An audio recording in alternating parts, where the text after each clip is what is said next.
नमस्कार दोस्तों, मैं हूं नितिन गुप्ता। चलिए आज बात करते हैं कुछ एक ऐसे एसेट्स की, गोल्ड की। गोल्ड जो इस टाइम पे ऑल टाइम हाई पे है, सोचो है। सिल्वर भी ऑल टाइम हाई पे पहुंच गया एक तरीके से है। और यूएस की मार्केट किस तरीके से ऑल टाइम हाई पे है वहां पे है। सिर्फ एक दो कंपनी जो वहां पे एआई की कंपनीज है, उनके कारण जो उनका नेस्डेक है, S&P 500 है, वो बेसिकली आउट परफॉर्म कर रहा है। वो ऑल टाइम हाई पे पहुंच गया है। उन कंपनीज का प्राइस अर्निंग रेशो बहुत महंगा हो चुका है बेसिकली है। तो वो सोचो सिर्फ एक दो कंपनी के कारण उनका जो पूरा इंडेक्स है वो काफी अच्छा खासा रिटर्न दे रहा है। पिछले 5 साल में ऑल टाइम हाई पे मार्केट पहुंच गई है। लेकिन आप सोचो वो एक दो कंपनी है सिर्फ है, बाकी सारी कंपनियों ने कोई परफॉर्म नहीं करा है। बेसिकली इंडेक्स इसी तरीके से काम करता है। अब सोचो यूएस ऑल टाइम हाई पे है, गोल्ड ऑल टाइम हाई पे है, बिटकॉइंस ऑल टाइम हाई पे है।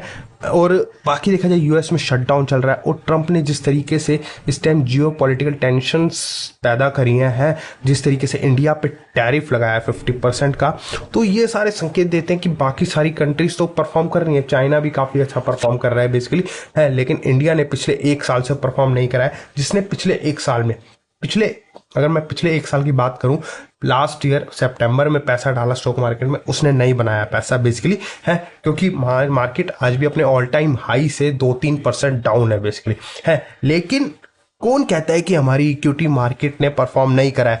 रिटर्न कमाने वाले ने इस मार्केट में भी रिटर्न कमाया है, क्योंकि मार्केट जब मार्च में डाउन आ गई थी, मार्केट एकदम से 15 से 20% टूट गया था निफ्टी है, तब उस टाइम पे किसी ने अगर पैसा डाला तो उसका तो 15-20% का रिटर्न आज भी दे रही है मार्केट बेसिकली, क्योंकि वॉलेटाइल था मार्केट। लेकिन हम उस टाइम पे पैनिक कर जाते हैं। और आज सोचो, अब हम गोल्ड की इतनी बात क्यों कर रहे हैं? गोल्ड इस टाइम ऑल टाइम हाई पे परफॉर्म कर रहा है। गोल्ड आज से 3 साल पहले, 2 साल पहले लोगों को आकर्षित नहीं कर रहा था। क्यों नहीं कर रहा था? तब इक्विटी मार्केट लोगों को आकर्षित कर रही थी। लेकिन आज के टाइम पे गोल्ड आकर्षित कर रहा है, इक्विटी मार्केट आकर्षित नहीं कर रही। इक्विटी मार्केट में लोग नहीं आ रहे हैं बेसिकली, उन्हें लग रहा है गोल्ड भाग रहा है तो हमें गोल्ड में निवेश करना चाहिए।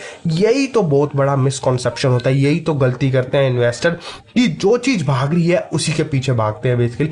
ऐसा नहीं होता। इन्वेस्टमेंट में आपको उल्टा सोचना पड़ेगा। लोगों के जैसा लोग कर रहे हैं उसका उल्टा सोचना पड़ेगा आपको। जो इस टाइम पे परफॉर्म नहीं कर रहा है वहां पे निवेश करके चलना चाहिए। अब इस टाइम पे देखा जाए हर मार्केट परफॉर्म कर रही है, लेकिन इंडियन इक्विटी मार्केट अभी तक परफॉर्म नहीं करी है लास्ट ईयर से। लेकिन प्राइस अर्निंग, जो कंपनी के अर्निंग्स हैं, वो काफी अच्छे इंप्रूव हो रहे हैं। तो अल्टीमेटली अभी भी देखिए मार्केट परफॉर्म कर रही है धीरे धीरे। जिस तरीके से रेट कट हुआ है, जीएसटी में भी कट हुआ है, तो हमारी इंडियन इकोनॉमी परफॉर्म करने वाली है। तो आज ही मौका है इक्विटी मार्केट में निवेश करने का। नमस्कार।